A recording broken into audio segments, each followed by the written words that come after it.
Assalamualaikum warahmatullahi wabarakatuh.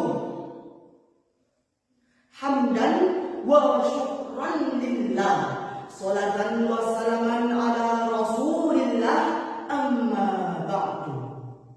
Dewan juri yang arif dan bijaksana, panitia yang semangatnya luar biasa, serta para hadirin yang berbahagia. Alhamdulillah, bersyukur senantiasa kita panjatkan atas kehadiran the King of the King, the Lord of the world, and the creator of everything in this universe is Allah Subhanahu wa Ta'ala. Biqaulina alhamdulillah.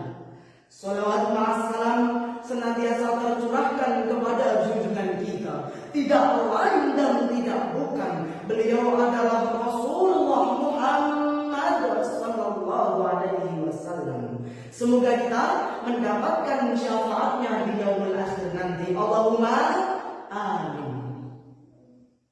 Dewan juri yang arif dan bijaksana, pada kesempatan kali ini perkenankanlah saya untuk menyampaikan sebuah syarapan yang berjudul Membangun Perdamaian dalam Lingkup Toleransi Berlandaskan Al-Quran. Sahabat dari media cetak dan media sosial, sering kita jumpai kabar-kabar mengenai perseteruan dan peperangan antar negara. Perbedaan pendapat dan kerasukan kekuasaan menjadi penyebab utama pertikaian antar negara terjadi.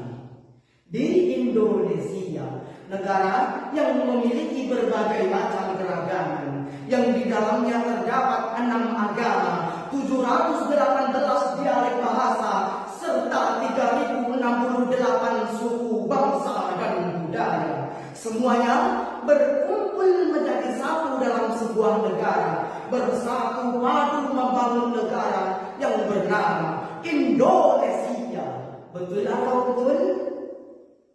Sahabat adik, ketahuilah bahwa sebelum bangsa ini diberi nama Indonesia, dahulu bernama Nusantara, lalu merdeka pada tahun 1945.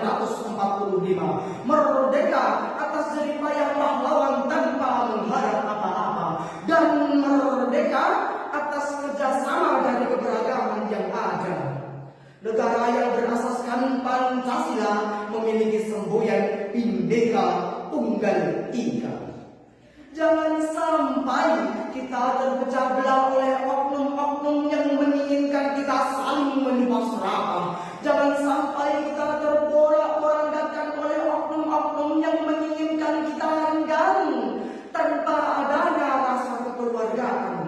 Maka dari itu, persatuan merupakan kunci utama keutuhan dan kenyamanan. Merawat dan merajut persatuan merupakan tugas dari rakyat Indonesia bersama. Allah berfirman dalam Quran surah Al-Hujurat ayat yang ke-10. A'udzu billahi minasyaitonir rajim. Bismillahirrahmanirrahim. Innamal mu'minuna ikhwatun fa aslihu baina akhawaykum wattaqullaha la'allakum turhamun.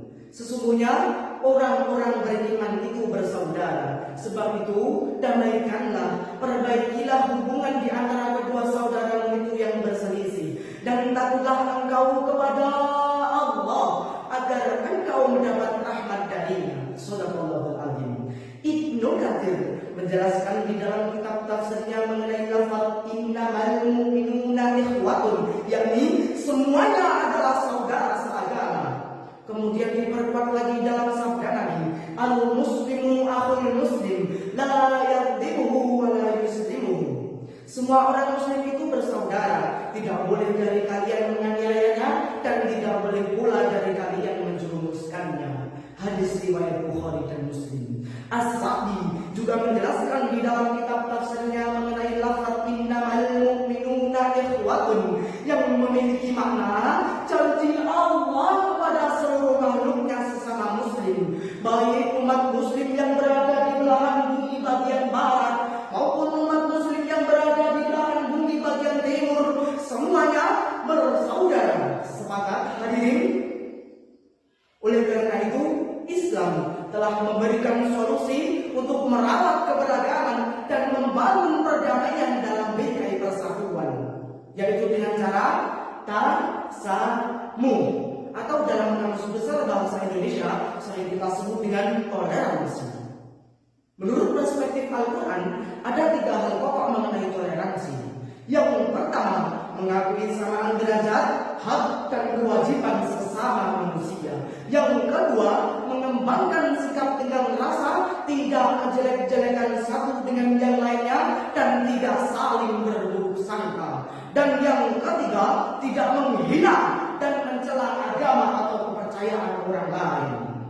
Sahabat, dari 3 hal tersebut sudah sangat jelas bahwa dengan adanya tasamu, suatu negara akan menjadi utuh. Kita sebagai putra dan putri bangsa harus berjuang mempertahankan persatuan dan membangun perdamaian demi terciptanya negara yang aman dan nyaman. Wahai saudaraku, mari kita rawat NKRI dengan menggunakan toleransi. Masyarakat hidup damai bahagia di hati. Insya Allah negara Indonesia akan menjadi negara yang baldatun thayyibatun wa rabbun ghafur. Cukup sekian yang dapat saya sampaikan. Ada kesalahannya mohon dimaafkan. Hadanallahu wa iyyakum